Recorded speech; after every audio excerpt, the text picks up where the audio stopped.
Ay, nako. Ayan, kasi, ang hihilig kasi sa magagandang lalaki. Ang hilig sa magandang babae. O ano na pala nyo? E di wala. Kaya kung ako sa inyo, makinig na lang kayo sa sasabihin ko. Humanap ka ng pangit at ibigin mong tunay. Yan ang dapat mong gawin. Kaya makinig ka sa akin and it goes a little something like this.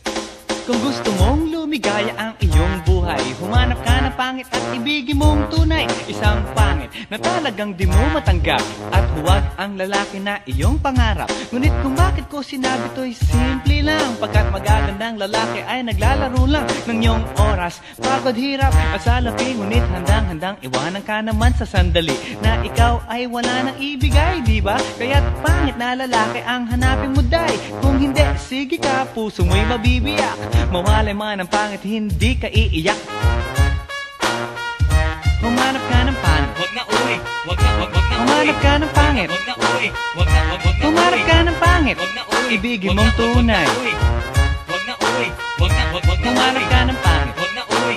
Wag na Humanap ka ng pangit. Wag na uwi. Wag na Humanap ka ng pangit. Wag na uwi. Ibigin mong tunay. Isang pangit na babae na mayroong pagtingin, mga liwa ka man, sige lang, andyan pa rin, pagkat ikaw talaga ang kanyang pag-aari. Pag-isipan kang iwanan, hindi na maaari. At kung malingat ka man, huwag mag-alala, sigurado ka naman walang makikipagkilala kung kasama mo siya. Di bali na ang katakutan, okay lang kung ikaw na may paglilingkuran. Kaya't para lumigaya ang iyong buhay, humanap ka ng pangit at ibigin mong tunay. Kung hindi, sige ka, puso mo'y mabibiyak. Mawalay man ang pangit, hindi ka iiyak, di ba?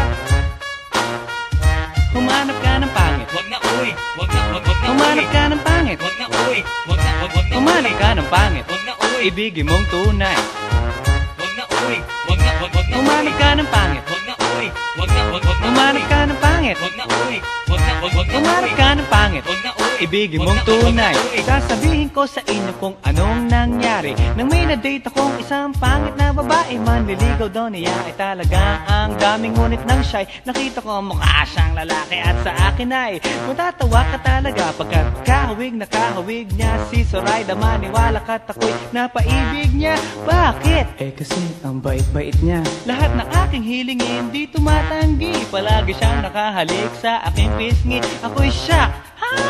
Araw-araw na tuwing kasama ko siya, gusto ko sumigaw, gusto ko iwanan siya, ngunit ako'y nag-isip, ito ba'y totoo o isang panaginip? Di siya maganda, ngunit ako'y kanyang hari. Iyan ba dahilan kaya't kasama mo palagi? Sabihin man nila na ako'y mangmang, para sa aking kagandahan ay hanggang balat lamang. At sa inyo mayroon akong ibubulong, second anniversary na namin to, chong. Kaya't para lumigaya ang iyong buhay, humanap ka ng pangit at ibigin mong tunay.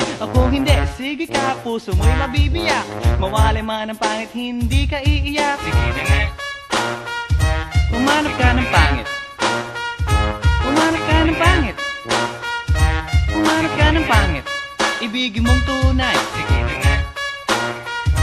Humanap ka ng pangit. Humanap ka ng pangit. Humanap ka ng pangit. Ibigin mong tunay. So you better watch out, you better not cry, you better not talk, I'm telling you why. Humanap ka ng pangit at ibigin mong tunay.